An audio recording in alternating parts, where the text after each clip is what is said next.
The fabric of the dress was a lie. It was dark red, the color of a confident heart, of wine and celebration. Anais had chosen it months ago, dreaming of this exact evening, of the fairy lights strung between ancient oak trees and the scent of night-blooming jasmine. She had imagined dancing in it with Mark, her fiancé, the smooth silk whispering against her skin with every turn. Now, the dress felt like a costume for a tragedy she was being forced to watch from the front row. A single, hot tear escaped her control, tracing a path through her carefully applied makeup.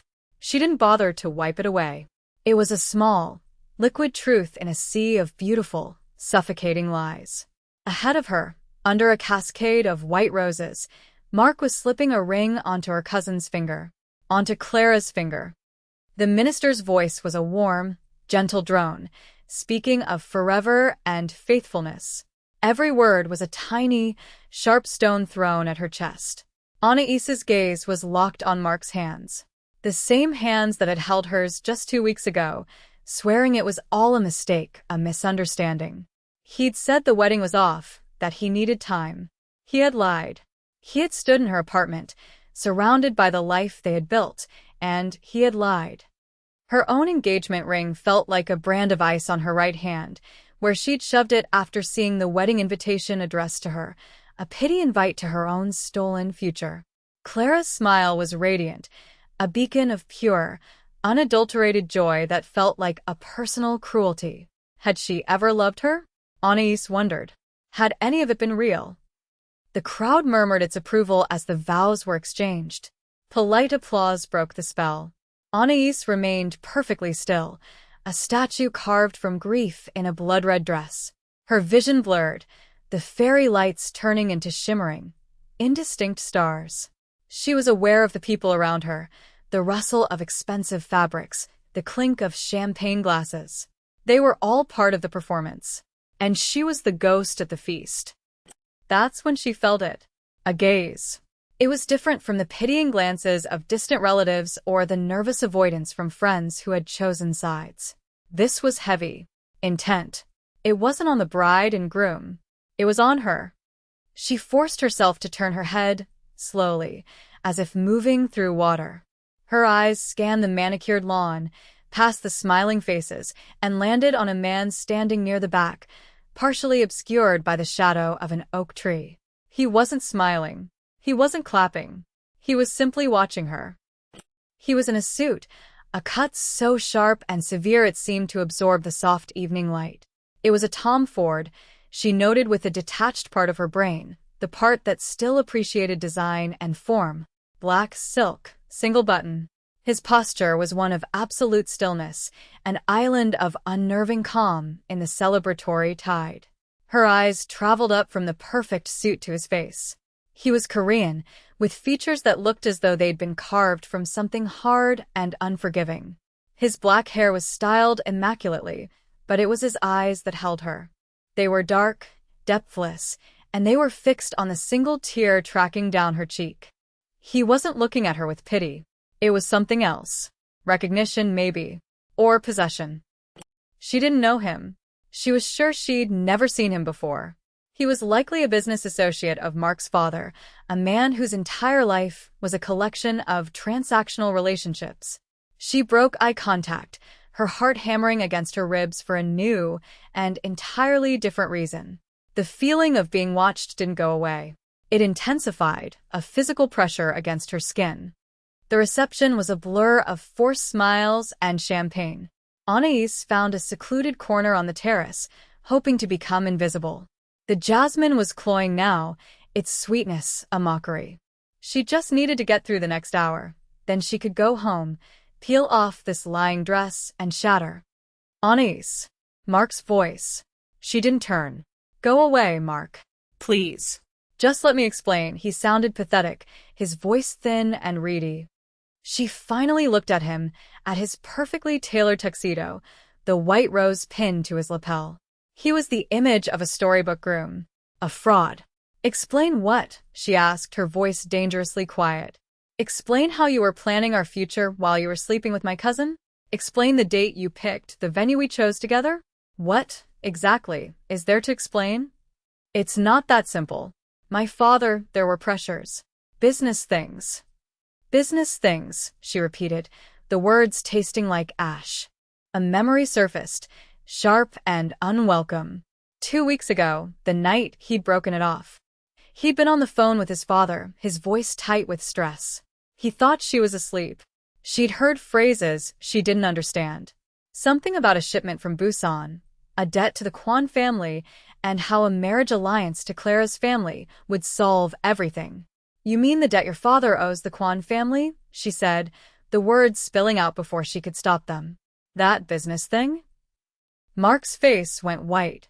All the color drained from his skin, leaving him looking like a terrified ghost. How did you hear that? You talk in your sleep, she lied, wanting to wound him. And you talk when you think no one is listening. He looked around wildly, his eyes darting through the crowd as if searching for a predator. You can't say that name here. Anais, you have no idea what you're talking about.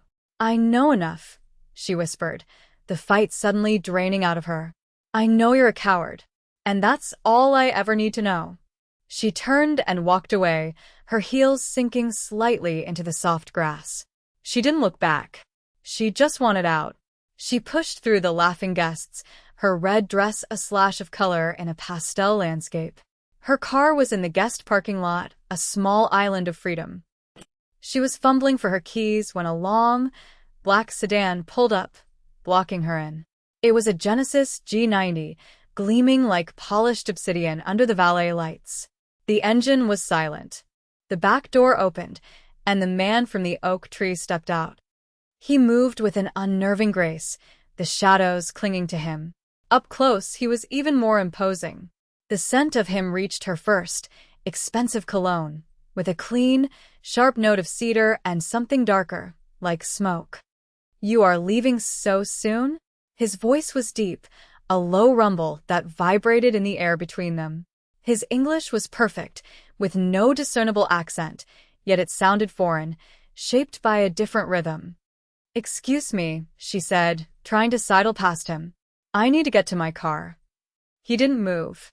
He was a wall of black silk and unyielding presence. I don't think so.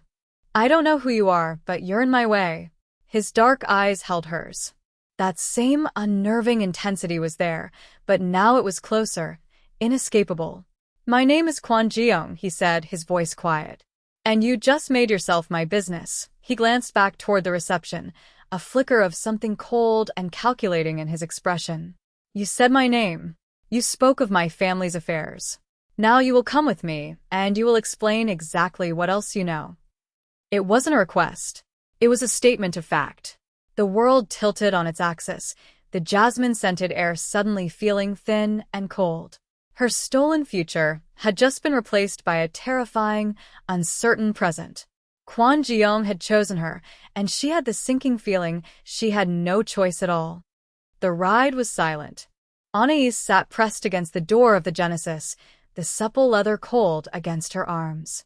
The city lights of Los Angeles smeared past the tinted windows, a river of gold and white that felt a world away. She could feel Kwon Ji-young's presence beside her, even though he didn't look at her. He just stared straight ahead, his profile stern and unreadable in the intermittent glow of the streetlights. The silence wasn't empty, it was heavy, filled with unspoken threats and a tension so thick she could barely breathe. She thought about screaming, about trying to open the door, but a glance at the driver, a man with a neck as thick as her thigh and eyes that never left the road, crushed the idea. She was trapped. She had walked from one cage straight into another. They didn't go to a warehouse or a grimy basement like in the movies. They pulled into the private underground garage of a skyscraper that pierced the downtown skyline. The elevator opened directly into a penthouse apartment that was less a home and more a monument to cold, minimalist luxury. Floor-to-ceiling windows revealed a panoramic view of the sprawling city. The furniture was all sharp angles and muted colors, black, gray, chrome. There were no photographs, no clutter, no sign that a human being actually lived here. It was as beautiful and sterile as a high-end prison. Ji-young finally spoke, his voice echoing slightly in the vast space. Sit. He gestured to a severe black leather sofa. Anais remained standing. I want to go home. He turned to face her fully. In the stark light of the penthouse, she could see a faint, silvery scar that cut through his left eyebrow, a tiny imperfection in his otherwise flawless, intimidating face. Your home is no longer safe for you, he said, his tone flat. The people Mark's father is involved with, they are not forgiving. You spoke of a debt. You spoke my name. They will see you as a loose end. This has nothing to do with me. It has everything to do with you now. He loosened his tie with a single, sharp tug. You will stay here. My men will watch the building. You will be safe. Safe. She let out a laugh that sounded more like a sob. I'm your prisoner. You are my guest, he corrected, his voice dangerously soft. A guest who holds dangerous information. For now, that is all you need to be. He walked over to a wet bar and poured 2 fingers of amber liquid into a crystal glass. He didn't offer her one. He drank it in one smooth motion, his eyes never leaving her face. The control he exerted was absolute, from the stillness of his body to the precise, economical way he moved. He was a predator, and she was in his den. Days bled into one another. Anais existed in the silent, air-conditioned luxury of the penthouse. A quiet, older woman came each morning to prepare food and leave it for her, never speaking a word. Ji-young was often gone, but his presence lingered like the scent of his cologne. She had access to a tablet, and she devoured the news, trying to piece together who he was. His name, Kwon Ji-young, was never mentioned. But she read about the sudden, violent collapse of a rival import-export business, about a key witness in a financial crimes case who had a fatal accident. She started to connect the dots. He wasn't just a businessman. He was an emperor ruling a hidden, violent world. One afternoon, while searching for a book on one of the sparsely populated shelves, she found something tucked away behind a row of leather-bound classics.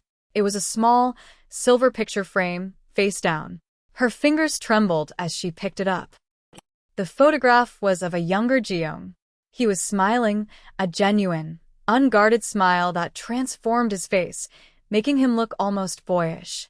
His arm was around a woman with bright, laughing eyes and a cascade of dark hair. They were on a beach somewhere, the sun glowing on their skin. They looked happy. In love.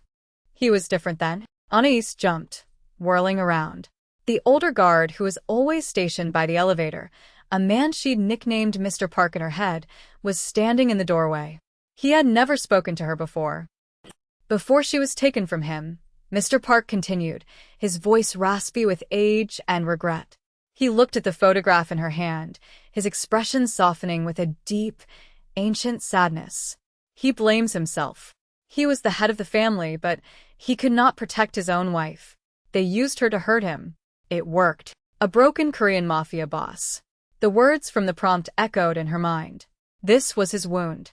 This was the ghost that haunted this sterile apartment, the reason for his coldness, his obsessive need for control.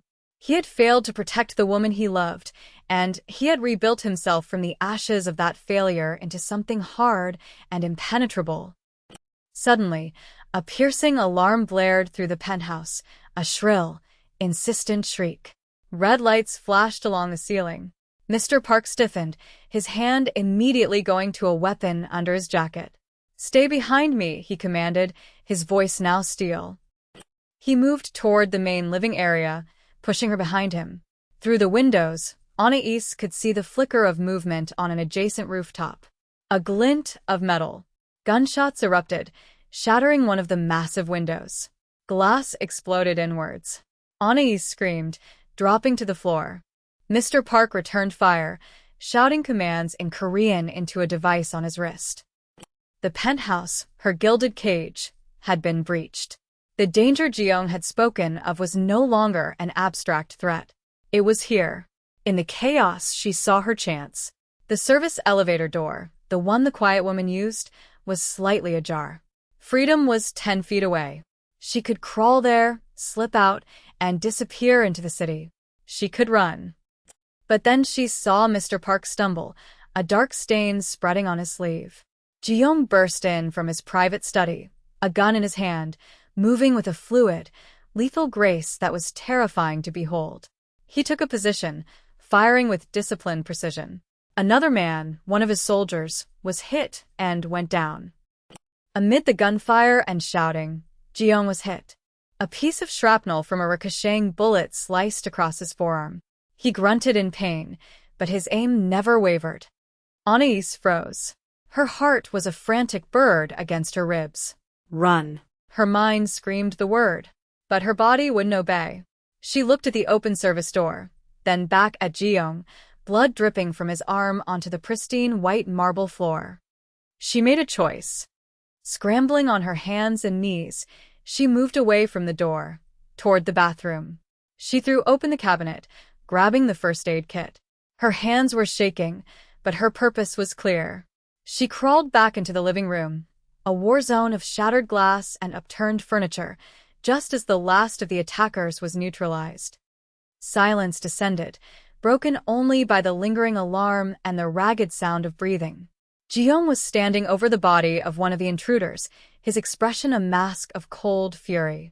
He saw her then, huddled on the floor with the white medical box clutched in her hands. He walked over to her, his gun still held loosely at his side. He looked down at her, then at the open service door, then back to her. He knew she could have left. Without a word, he sat on the edge as she began to clean the gash. The scent of him filled her senses, cedar, smoke, and now the sharp, metallic tang of blood. Her touch was hesitant at first, then grew steady. He didn't flinch. He just watched her, his dark eyes intense, searching her face for something she couldn't name. The world narrowed to the space between them, the quiet intimacy of her tending to his wound. The remnants of the gunfight faded into the background. There was only the scrape of the wipe against his skin, the soft rustle of the bandage, and the charged silence. Their faces were inches apart. She could feel the heat radiating from his body. She risked a glance up at him. His gaze was locked on hers, and for the first time, she saw a flicker of something other than control in their depths. A crack in the fortress. He said her name, just her name. Anais. It was a low murmur, a sound that was less a word and more a physical sensation. It was nothing like the way Mark had said it. He said it like it belonged to him. In that moment, surrounded by the wreckage of his world, she knew her choice to stay had changed everything. A few days later, the broken window replaced and all evidence of the attack erased, Ji-young finally told her why she was so important. They were standing on the balcony, the night air cool against her skin. The city below was a galaxy of indifferent lights. "The words you said to Mark at the wedding," he began, not looking at her. "About the shipment from Busan. It was a code. A confirmation of a deal his father was making behind my back with a rival." Anais stared at him. "A deal?" "A betrayal," he corrected, his voice hard. Mark's father was selling information, routes, schedules. He was helping the Choi family dismantle my organization from the inside. Your fiancé, repeating that phrase to his father, was the final piece of evidence I needed. You are the only person outside of my inner circle who heard it spoken. You are a witness, whether you want to be or not. The weight of his words settled on her. This wasn't just about a debt. It was about a war. And she was standing in the middle of it. The stakes were no longer just her safety, but the stability of his entire empire. The Choi family, now exposed and desperate, grew bolder. The next attack came when they were in transit. Anais had insisted on getting fresh air, and Ji-young, in a rare moment of concession, had agreed to a drive along the coast. The black sedan was flanked by 2 other vehicles full of his men, a rolling fortress. It wasn't enough. On a winding stretch of road, a dump truck came out of nowhere, slamming into the lead car and blocking the road. Men with automatic weapons poured out from the trees. Ji-young's driver swerved, the tires screaming, but they were pinned down. Ji-young roared, shoving Anais to the floor of the car and covering her body with his own. The world exploded in a cacophony of gunfire and shattering glass. The car shook with the impact of bullets. She could feel the solid, reassuring weight of him, the tension in his muscles as he shielded her. His scent filled her senses, a strange anchor in the chaos. He was firing back through the broken window, his movements precise and deadly. But they were outnumbered. A bullet grazed his shoulder, and he grunted, a sharp intake of breath. Seeing him hurt again sent a spike of pure, cold terror through her. It was a fear more potent than the one she felt for her own life. Through the shattered back window, Anais saw it. The attackers had a getaway van parked on a side road, its engine running. They were being boxed in. Ji-young was focused on the men in front. They needed a diversion. Her mind raced. Anais was not a fighter. She was a student, a girl who liked gardenias and quiet afternoons. But that girl was gone. In her place was someone else, someone forged in fear and proximity to this dangerous man. She saw a heavy-duty fire extinguisher bolted to the floor near her feet. While Ji-young was reloading, she acted. She unlatched the extinguisher, her movements clumsy but desperate. "Cover me," she gasped. He gave her a sharp, questioning look, but there was no time. He laid down a spray of covering fire. Anais scrambled out of the car, staying low. The noise was deafening. The air smelled of cordite and gasoline. She ran, not toward safety, but toward a parked, expensive-looking convertible on the side of the road. It was a stupid, reckless act, but it was the only thing she could think of. She swung the heavy extinguisher, putting all her fear and rage into the motion, and brought it down on the car's windshield. It shattered with a satisfyingly loud crash. She swung again, hitting the hood. The car's alarm shrieked to life, a new, piercing sound that cut through the gunfire. The flashing headlights created a chaotic strobe effect. It was the distraction they needed. Two of the gunmen turned toward the sound, confused. It was all the opening Ji-young's men required. They flanked the remaining attackers, and the firefight was over in seconds. Silence fell, thick and ringing. Ji-young was at her side instantly, pulling her back toward their car. He checked her for injuries, his hands moving over her arms and back, his touch surprisingly gentle. "Are you hurt?" he demanded, his voice rough. He broke it, his voice low. "You look at me, and you don't see a monster. Why?" She finished tying the bandage, her fingers brushing against his skin. She didn't look up at him. She couldn't. The question was too raw, too close to the heart of what was happening between them. "I see a man who built a fortress around a wound," she answered, her own voice barely a whisper. "Maybe I'm just tired of seeing the walls. I'm looking for the man inside." That was her confession. Not of love, but of seeing him. Truly seeing him. He was quiet for a long moment. When he spoke again, his voice was thick with an emotion she couldn't place. "The man inside is more dangerous than the walls." The Choi family, beaten back, but not defeated, changed their strategy. They couldn't get to Ji-young, and they now knew Anais was not a passive pawn. So they reached back into her old life, into the life she thought she'd left behind at that wedding. A message arrived on a burner phone one of Ji-young's men gave her. It was a single image. A photograph of her cousin, Clara, laughing as she walked out of a coffee shop. On her forehead, a crudely drawn red, from a photo editing app. The message beneath it was simple. "We know where to find her. Your choice." The blood drained from Anais's face. They were targeting her family. They were going to use the people who had betrayed her to destroy her new reality. The war was no longer just his. It was deeply, terrifyingly personal. The picture of Clara was an act of war. It was a line Ji-young's enemies had crossed, and Anais knew, with chilling certainty, that he would not let it stand. He planned a response with surgical precision, his team moving with the silent, deadly efficiency of a wolf pack. The target was the head of the Choi family, a man who would be attending a private gala at a luxury hotel. A hotel Anais knew intimately. "I'm going with you," she said, standing before Ji-young in his makeshift command center, maps and blueprints spread across a vast table. He didn't even look up. "No." The Westmoreland Grand. Mark's father co-owned it. For my final project in my landscape architecture program, I redesigned their rooftop gardens and service access points. I know every back corridor, every dumbwaiter, every blind spot in their security camera coverage. You don't. He finally raised his head, his dark eyes boring into hers. He saw the resolve there, the hard line of her jaw. She was no longer the weeping girl in the red dress.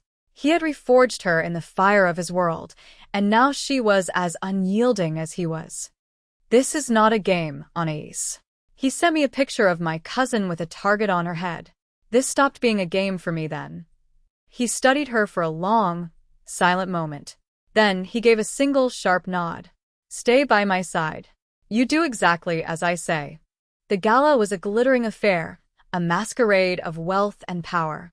Anais wore a simple black gown, her hair pulled back, an earpiece hidden in her ear. She was Jeong's shadow, moving through the crowd at his side. He introduced her to no one. Her presence alone was a statement. This woman is with me. She is untouchable. The plan was simple. Jeong would meet with Choi in a private suite to negotiate a truce. His men would be in position. But things went wrong almost immediately. It was a trap. As they entered the suite, the doors locked behind them, and Choi's men emerged from hidden rooms, guns raised. And there, in the center of the room, was Choi himself, a smug, cruel-looking man. He was holding Clara, a knife pressed to her throat. Her cousin was pale with terror, tears streaming down her face. Mark was there too, crumpled in a corner, sobbing. The great Kwon Ji-young, Choi sneered, brought to his knees by a woman. Two, it would seem, he gestured with a knife toward Anais. Drop your weapon, or the family reunion gets messy. Ji-young's face was a mask of stone, but Anais could feel the rage radiating from him. He slowly placed his gun on the floor. His eyes met hers for a fraction of a second, a silent communication passing between them. This was her moment. Choi was gloating, focused on Ji-young. He didn't see her as a threat. She subtly touched her earpiece, speaking in a low, calm voice to Ji-young's men on the outside. Phase 2. West Terrace fire alarm. Now. She knew the hotel system. A fire alarm on the terrace wouldn't trigger the sprinklers in the suite, but it would set off a piercing alarm and flashing strobes, and it would automatically dispatch the fire department. It would create chaos. Seconds later, the alarms shrieked. The strobes began to flash, disorienting everyone. In the confusion, Anais moved, not toward the fight, but toward the suite's media console. She had seen the schematics. She knew it controlled the large screen on the wall. With trembling fingers, she typed a command into her burner phone, activating a pre-recorded video file she had prepared. The huge screen behind Choi flickered to life. It showed a live feed, or what looked like one, of police tactical teams swarming the hotel lobby. It was a bluff, a clever fake she'd downloaded, but in the flashing lights and chaos, it looked real. Choi and his men instinctively turned toward the screen. The hesitation was all Ji-young needed. He moved like a blur, a phantom of violence. He disarmed the man nearest to him, and in two precise, brutal movements, the immediate threat was over. He had Choi by the throat, the man's own knife in his hand. The rest of Choi's men, seeing their boss captured and hearing the approaching sirens, real ones, this time, dropped their weapons. It was over. Clara collapsed, sobbing, into Mark's arms. They both stared at Anais, not with gratitude, but with a mixture of fear and awe. She was a stranger to them now, a creature from a world they couldn't comprehend. Ji-young ignored them. He walked straight to Anais, his eyes scanning her, checking for any sign of harm. His hands came up to cup her face, his touch firm, possessive. The mask was gone. In his eyes, she saw the raw, unguarded truth. He had almost lost her. He didn't say thank you. He didn't say I love you. He said something far more potent, his voice a low promise, meant only for her. You are mine, he said, the words a brand on her soul. That is not a cage. It is a promise, it was an acknowledgement, a coronation. She was not just his captive or his guest. She was his queen. The cost of that crown was her old life. She saw it in the way Clara flinched when she looked at her. She heard it in the silence from her family in the weeks that followed. The girl who designed gardens and dreamed of a white picket fence was gone, a ghost of a memory. The price she paid was her innocence. The price he paid was his solitude. He had let someone pass the walls of his fortress, making himself vulnerable for the first time since the woman in the photograph. He had given her a piece of his power, and in doing so, had bound himself to her. They weren't in the city anymore. He had taken her to a house nestled in the hills, a place of quiet gardens and traditional architecture. It was a sanctuary, a world away from the violence and the concrete.